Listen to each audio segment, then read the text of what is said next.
I'm sure this question has been bothering you for a while now. So I invite you to listen to find out the answer to this question before you mentally expire. From the agony of the unknown. The color yellow is eye-catching.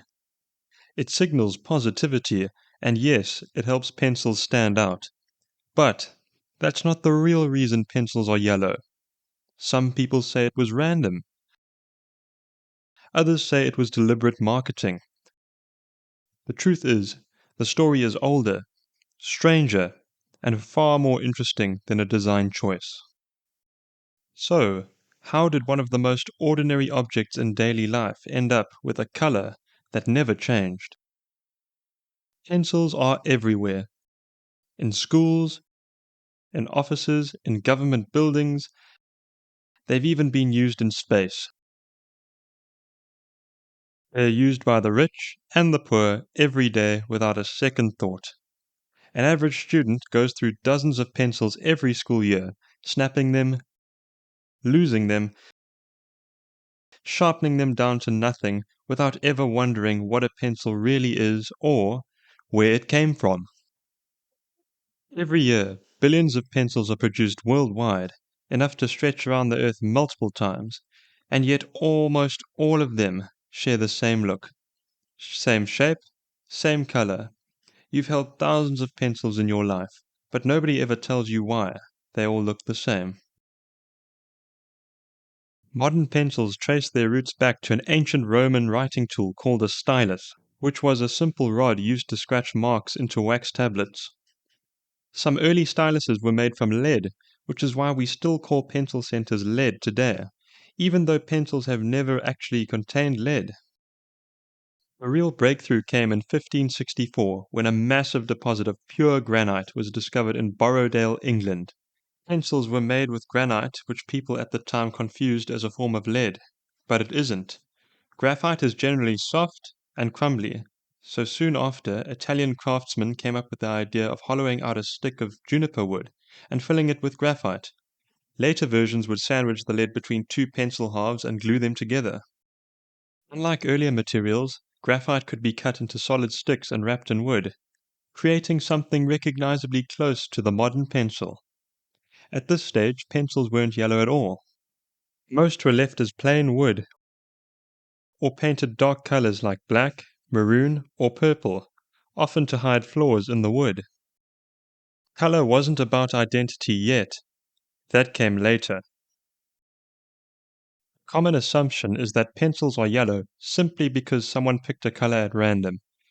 The idea that early manufacturers had leftover paint, chose something bright, and the look just stuck is also not the full story. And at a first glance, the explanation feels believable. Early pencils came in many colors, manufacturing was inconsistent, and there was no single standard. So it's easy to imagine yellow being nothing more than a coincidence. But mass-produced objects don't become uniform by accident. When billions of identical items look the same, that usually means the choice was intentional, not random. It actually involves some historical phenomenon that we will explain. For much of the 1800s, pencil manufacturers relied on European graphite. But European graphite was scarce, expensive, and inconsistent. It often needed extra processing, and even then the results weren't always reliable. Because of this, the highest quality pencils were usually left unpainted, carefully polished natural wood. Paint was often used for the opposite reason. Manufacturers painted pencils to hide imperfections in the wood. That's why early painted pencils were usually dark colors like black, maroon, red, or purple. Then, in the late 19th century, something changed. In the late 1800s, one country controlled most of the world's best graphite. Pencil makers began importing high-quality graphite from China, where deposits were far larger and more consistent. For the first time, manufacturers had access to graphite that was smoother, darker, and more reliable. And that created a new problem. How do you tell customers this pencil is better just by looking at it?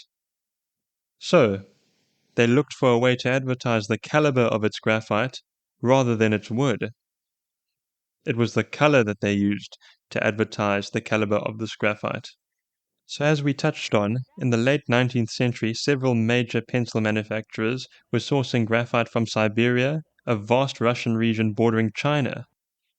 At the time, China already had a long-standing cultural association with the color yellow. In Imperial China, yellow was tied to the Yellow Emperor, the legendary founder of Chinese civilization, and for centuries it was reserved almost exclusively for royalty. Over time, the color came to symbolize power, prestige, happiness, and superiority. Whether or not manufacturers explicitly stated it, yellow offered something powerful, a way to suggest quality, origin, and status, all without saying a single word.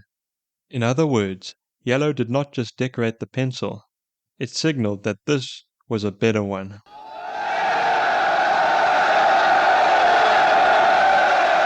Schools began buying pencils in enormous quantities.